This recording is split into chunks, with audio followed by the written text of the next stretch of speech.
o Departamento do Tesouro aplicar essa medida. O Departamento de Estado manifestar isso. A decisão de ontem do Flávio Dino. Porque o Flávio Dino decidiu ontem, e é uma coisa muito genial, né? Só pode acontecer isso na cabeça de um comunista doido. Ele decidiu ontem que era possível dar uma canetada da Lei Magnitsky. Vejam, ontem o ministro Gordola julgou a DPF 1178 do Instituto Brasileiro de Mineração, IBRAM, que contestava a legalidade de municípios brasileiros ajuizarem ações judiciais no exterior, visando indenização por danos causados no Brasil. Essa era uma discussão que não tinha absolutamente nada a ver com sanção ou lei Magnitsky. Tá? Absolutamente nada a ver. Nesse caso, alguns municípios de Minas Gerais que foram atingidos pelo rompimento das barragens em Mariana e Brumadinho buscavam ressarcimento em um tribunal estrangeiro, já que as empresas envolvidas também eram estrangeiras. No âmbito dessas ações em tribunais internacionais, em março de 2025, a Justiça do Reino Unido determinou ao IBRAM que desistisse da ação no STF, em que eles pediam a suspensão dos contratos firmados entre escritórios ingleses e municípios brasileiros. E aí é que entra a canalice e a imoralidade. Porque o ministro Gordola transformou uma demanda legítima, que poderia vir a beneficiar inúmeras pessoas e cidades afetadas pelo rompimento dessas barragens, ele transformou isso em uma briga pessoal. Ele viu, nesse caso, a oportunidade de decidir que leis, decisões judiciais, decretos e ordens executivas, etc., de estados estrangeiros, teriam, a partir de ontem, a sua eficácia suspensa e que a sua execução agora dependeria da homologação do Supremo Tribunal Federal. Então, se você é de Minas Gerais e conhece alguém que perdeu a vida nos rompimentos das barragens de Mariana e Brumadinho, alguém perdeu seu sustento, sua casa, sua família, e que quisesse buscar uma indenização por parte de empresas estrangeiras que tinham participação nessas barragens, saiba que hoje, graças ao ministro Gordola, isso não é mais possível. E não é possível porque o Supremo Tribunal Federal quis proteger os seus próprios indivíduos. Para deixar muito claro, o ministro Gordola está cagando e andando para as pessoas se elas vão receber indenização, etc. Ele utilizou essa ação como pretexto para proteger os ministros do STF da lei Magnitsky, dizendo que ela não poderia mais ser aplicada no Brasil. Tanto é que, no final da decisão, ele ainda determina que seja dada a ciência da decisão ao Banco Central, à Federação Brasileira de Bancos, à Confederação Nacional das Instituições Financeiras, à Confederação Nacional das Empresas de Seguros Gerais, Previdência Privada e Vida, Saúde Suplementar e Capitalização. Caraca, esse é o maior nome de associação que eu já vi na minha vida. Mas a sigla é CNSEG. Evidentemente, o governo Trump foi informado sobre isso. E aí eu retorno, e antes disso, aconteceu essa notícia, eu estava no café da manhã, me ligou um deputado brasileiro, falando assim, você sabe, você está acompanhando o que está acontecendo, Paulo? Eu falei, não, estou no café da manhã. Ele falou, você viu a decisão do Flávio Dino? Eu falei, não vi. Ele falou, Flávio Dino acabou de dizer que não vale a lei Magnitsky no Brasil. Eu falei, que coisa boa, meu Deus do céu. A gente tem que contar com, de vez em quando, esses atos divinos desses caras, né?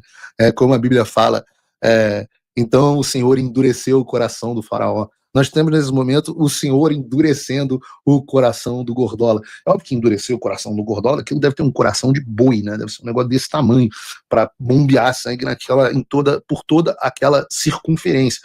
Mas o poder do Senhor é infinito, né? Então, moral da história é que o Senhor endureceu o coração do Gordola e ele decidiu dar essa decisão. Uma decisão absolutamente espetacular, porque, de posse dela, eu interrompi o meu café da manhã, liguei para a Casa Branca, li a decisão, traduzi, enviei para a Casa Branca, eles olharam e falaram assim, isso não é algo que we fuck around, isso não é alguma coisa com a qual a gente brinque. Então, haverá uma resposta dura sobre isso. A gente vai falar sobre isso, né? No mesmo dia, o governo americano resolve fazer um pronunciamento através da Embaixada Americana e do escritório para o Birô para o Hemisfério Ocidental. E o que disse a publicação? E agora sim, coloca aí para a gente, Bruno. Alexandre de Moraes é tóxico. Tóxico, ou seja, ele apresenta um risco, né? Tóxico para atividades empresariais legítimas e para empresas que buscam acesso aos Estados Unidos e aos seus mercados. Nenhuma corte estrangeira possui autoridade para revogar sanções determinadas pelos Estados Unidos, nem pode isentar qualquer pessoa das severas consequências decorrentes de sua violação. Aí ele continua. Pessoas, US persons, aqui houve um erro até de tradução, depois que tem um post da embaixada aí, Bruno, em português, aqui houve um erro de tradução num primeiro momento, que eles traduziram como US persons como cidadãos americanos. E não é, a tradução de US persons não é cidadãos americanos. US persons são quaisquer pessoas que estejam debaixo da legislação dos Estados Unidos. Aqui eles foram alertados, obviamente os alertei para o erro, e eles gentilmente corrigiram. Para pessoas e entidades sob jurisdição dos Estados Unidos estão proibidas de manter qualquer relação comercial com ele. E aqui está um recado muito claro, absolutamente muito claro. Quaisquer pessoas e entidades sob jurisdição dos Estados Unidos estão proibidas de manter qualquer relação comercial com ele. Não é em dólar, não é em cabeça de gado, em sacos de café, em Bitcoin, em serviços sexuais, não interessa.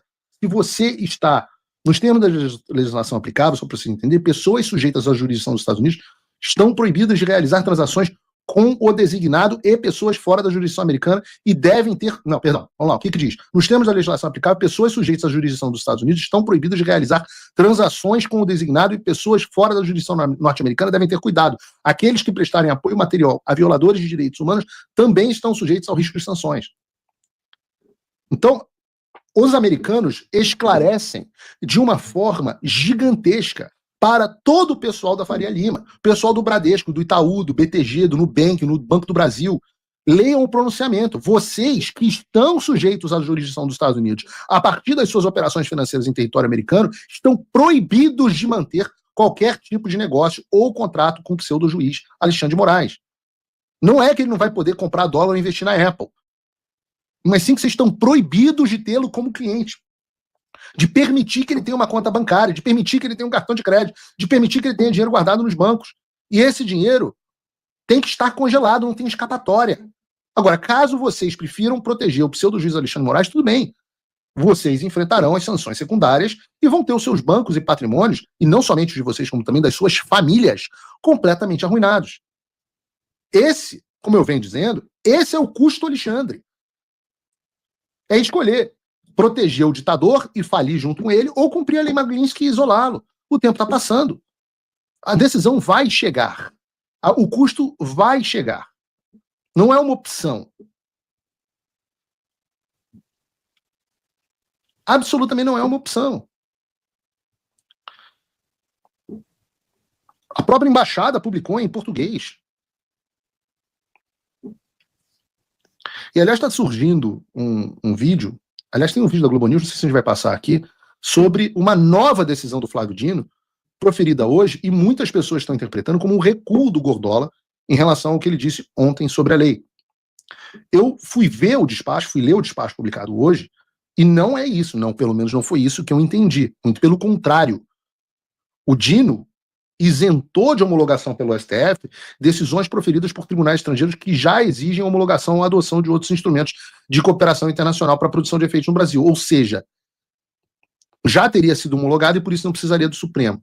Sobre a lei Magnitsky, ele é muito, me parece ter sido, não vou dizer que foi claro, mas ele escreve o seguinte: em relação aos aspectos atinentes a leis estrangeiras e demais atos jurídicos estrangeiros, nada a adicionar a título de esclarecimento, permanecendo íntegra a decisão proferida em 18 de agosto, ontem.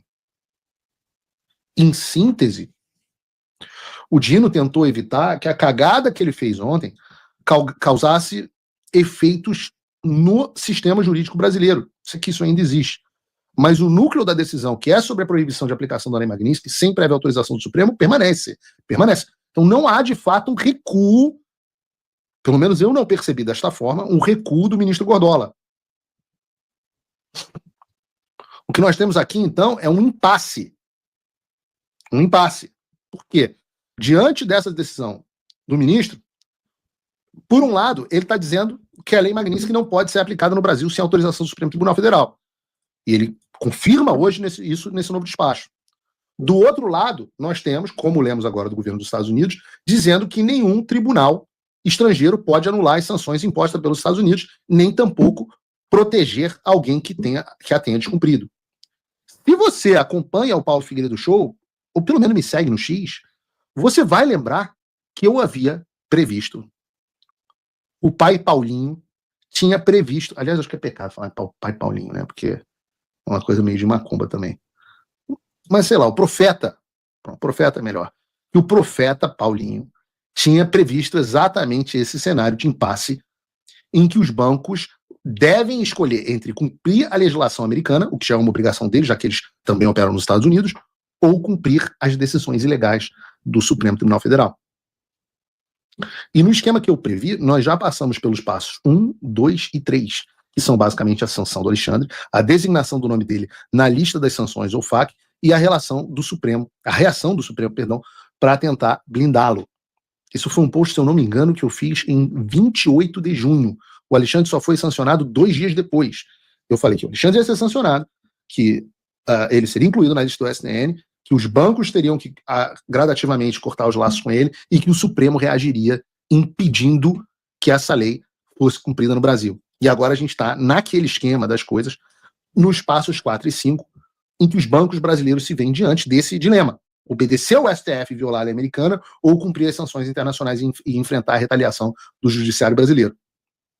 E ontem eu tive uma discussão com vários amigos que disseram, não, e hoje mesmo parece que o pessoal do governo dizendo, não, a decisão é inócua, não tem efeito, não sei o quê. Não, a decisão é tudo menos inócua. Quem entendeu que a decisão é inócua não entendeu o que está acontecendo. Essa decisão, ela é bombástica e maravilhosa pra gente, tá? Mas bombástica. Porque antes os bancos cumpririam a lei, isolariam o Alexandre e o problema estaria circunscrito ao Alexandre. Agora, supondo que os bancos brasileiros optem por obedecer ao STF e mantenham conta, cartão e serviço bancário do Alexandre, o passo 5 do meu planejamento lá atrás é que o Departamento do Tesouro dos Estados Unidos começa a monitorar e documentar esse descumprimento. É o passo no qual eu posso assegurar a vocês que nós já estamos. E agora o que a gente pode esperar para os próximos tempos? Bom, podemos imaginar que o Tesouro Americano, por meio do OFAC, vai emitir alertas formais às instituições brasileiras envolvidas. Elas vão ser ainda avisadas que, se continuarem facilitando quaisquer transações ou mantiverem contas para alguém na SN List, vão sofrer sanções secundárias. Ah, mas os bancos podem entrar com ações na justiça americana. Sim, eles podem. Só que a justiça americana certamente dará derrota a eles, porque todo o sistema de sanções americanas passa por essa mesma legislação. Se os bancos ignorarem esses alertas, o próximo passo é a aplicação de penalidades. E a gente não está falando mais de advertência.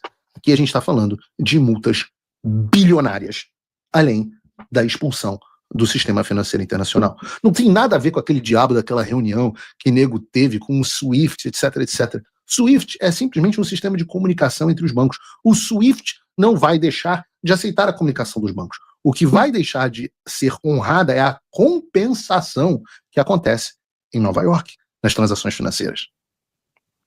Eu já falei de multas aqui, né? O BNP Paribas, que é o maior banco da França, foi multado em 8,9 bilhões por desrespeitar sanções americanas contra o Irã e o Sudão. 8,9 bilhões de dólares. São, o quê? 50 bilhões de reais, quebra qualquer banco brasileiro. O Standard Chartered, do Reino Unido, foi multado pouquinho, 1,1 bilhão. O Commerzbank, da Alemanha, 1,45 bilhão de dólares, tá? 6 bilhões de reais, 7 bilhões de reais. É muito dinheiro. Só para vocês terem uma ideia, tá? O lucro líquido do Itaú é de 40 bilhões. Todo o lucro líquido do Itaú em um ano. O do Bradesco, 19 bi. O do Santander, 13 bi. Eu nem sei se esses dados são desse ano, que os bancos divulgaram novos são desse ano? Não consigo enxergar. Acho que não, 2024. Se botar 2025, ô João, foram muito piores. Os bancos, o Itaú parece que teve um lucro maior, mas o Banco do Brasil parece que teve quase lucro nenhum. Só me corrija aqui no chat. Então a gente está falando aqui de multas que por si só levariam à falência os maiores bancos do Brasil. E o que eu disse sobre isolamento no SWIFT não é isolamento de mandar mensagem do SWIFT que o cara diz que não estão sujeitos à sanção na Bélgica. Não. É a impossibilidade de enviar ou receber dólar, a compensação financeira. E aí vem a fase seguinte. Com multa e ameaça, só a ameaça de desconexão, você começa a ter o pânico, a corrida bancária. Afinal, você deixaria o seu dinheiro na conta em um banco que pode ser levado à falência amanhã. As linhas de crédito internacionais, inclusive desse banco, são todas cortadas. Os investidores fogem. O dólar dispara. O comércio exterior para. Afinal, os exportadores não têm como receber de volta o dinheiro das suas exportações. As agências de risco rebaixam ainda mais as notas do país. As empresas começam a interromper negócios com o Brasil por precaução. Até porque, vamos falar da carta na manga do Supremo Tribunal Federal. O risco se torna sistêmico. E isso, meus amigos, é como você torna um problema isolado no Moraes em uma quebradeira da economia brasileira.